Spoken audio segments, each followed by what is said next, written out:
Music icon Majek Fashek is one of the very few in the world of music who get a second chance at the spotlight years after going off course, especially in a genre that is no longer dominating the airways. The Send Down the Rain crooner is giving his career a reboot 30 years after he first joined showbiz. He headlined a concert in Lagos over the weekend, and of course we were there on the red carpet to catch all the razzmatazz. But first, a look at Majek Fashek's career so far.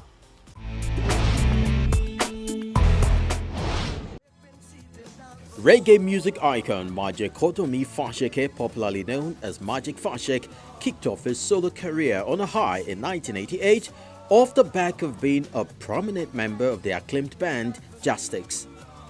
The same year he released his hit single Send Down the Rain, which was greatly received.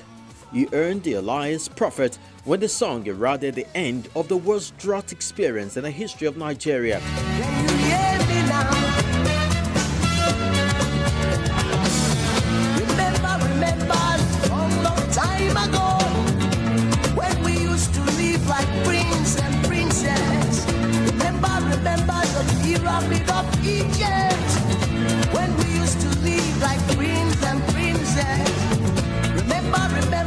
One of his notable performances on American TV was an appearance on the David Letterman show in 1992. His influence as one of Africa's greatest reggae artists grew. Arise from the sleep, Africa.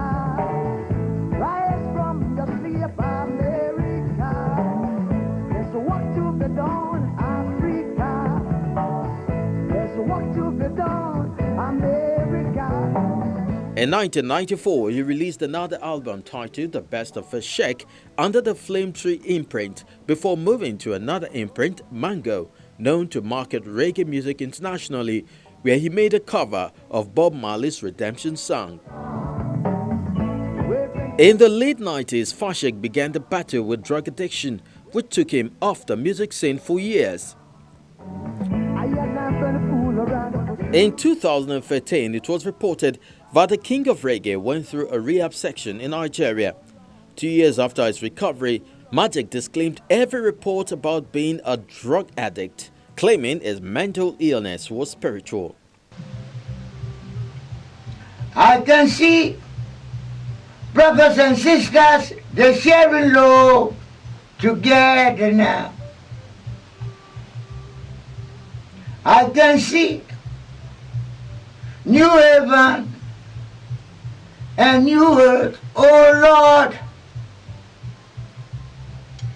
Yes, I can see brothers, sisters, they're sharing love together now.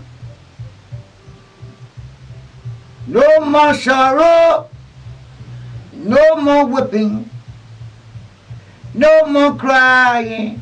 Last year, he returned to the Nigerian music scene with a new song titled No More Sorrow, which featured pop icon Tubaba.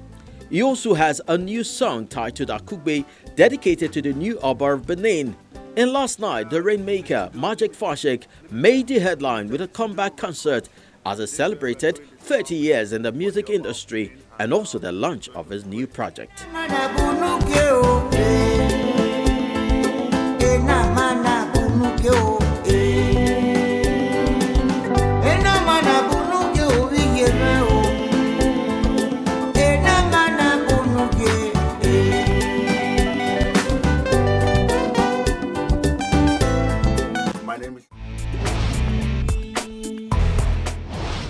Now to the red carpet session of the much talked about 30 Years on Stage concert, where we got interesting comments and a new perspective to the musical journey of the man Majek Fashek. Do enjoy.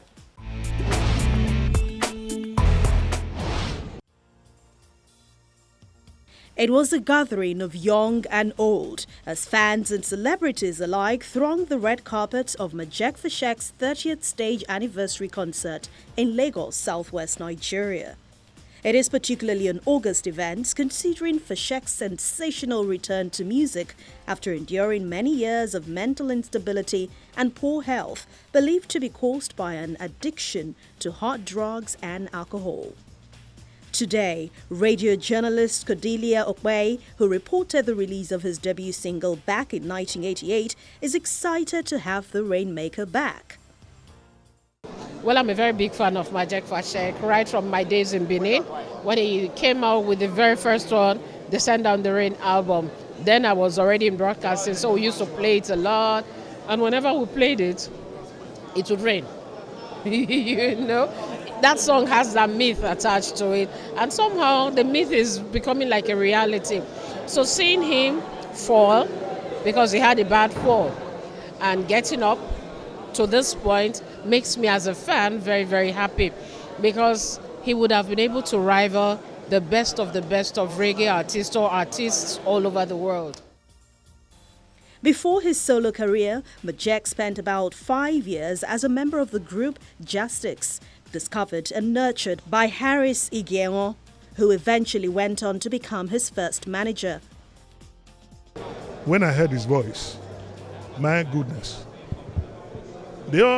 I listened to all of them, but himself was exceptional. I said, "You sing like Bob Marley?" He said, "Yes." And he played his guitar, amazing guitar. He said, "I can also play drum." I said, "Wait. I can play keyboard." I said, "Go ahead." He played amazing keyboard. And I was so impressed. That what drew him to me. And I had to take him under my arm. They had a band. Yeah, they even had a band before I came. And I encouraged the band. They all came together. And the member of the band, they will all sing the praises of him. Yes, I can see. Brothers, sisters, they must share in love to get together now. There will be no us. Majek rose to fame beyond the shores of Nigeria and signed a recording contract with the famed American Interscope Records, led by Jimmy Iovine. Reports suggest it was during this period he got exposed to hard drugs. His manager at the time, Sumonu Bello Osage, narrates the chain of events that led to the darkest moments of the life and times of the reggae music icon. I remember vividly when Majek came. He was already a household in Nigeria. And when he came to the US, and we wanted me to come to the American market, international scene, because he was not a local musician. He was a born talent. And we started doing all that we need to do, playing most of the club trams here in Los Angeles, LA, San Diego, Atlanta, everywhere. And we caught the attention of Jimmy Iovine, the president of Interscope Records. Interscope Records has Sumri Dog, the 50 Cents of this world and all that. But an average major, I use the word major recording company, will not sign an artist if he's not talented or he or she is not talented. So it was a bunch of talent. Now fast forward to when we finally got the record deal. That was the So Long Too Long, which we call the Spirit of Love in American version. And great album, great tracks. I come from the ghetto, Majek Beware, So Long Too Long, Spirit of Love, and a whole lot of other tracks in the album. But specifically to answer your question, the issue of Majek detour, I use the word detour, did not start in the US. Because after our record, to show good faith, he decided to come to Nigeria. Even before we released the album was supposed to be released in September. When we finished the album at Sigma Sound Studio in New York, Majek came home and we bought a lot of instruments. And a lot happened. Like I said, when he finally now came for us to promote the record, things were not the way it was before. Only God knows what happened. Now the chips are back up and the man appears to have gotten his proverbial mojo back. Raving singer Sound Sultan confesses that his music is greatly influenced by his exposure to music by Majek. You know, I listened to Majek Fashek so much. You know, I fell in love with the guitar. You know, and I love the soulfulness of his music. There's this, apart from all the popular songs that everybody knew, Majek for me, apart from all the popular songs that he's put out, there's so many songs that I dig into, the album, and I find useful to me. You know, my guitar, the song he sang for his guitar, songs that I'll just sit back and, dig into the soulfulness and try to think where that was coming from.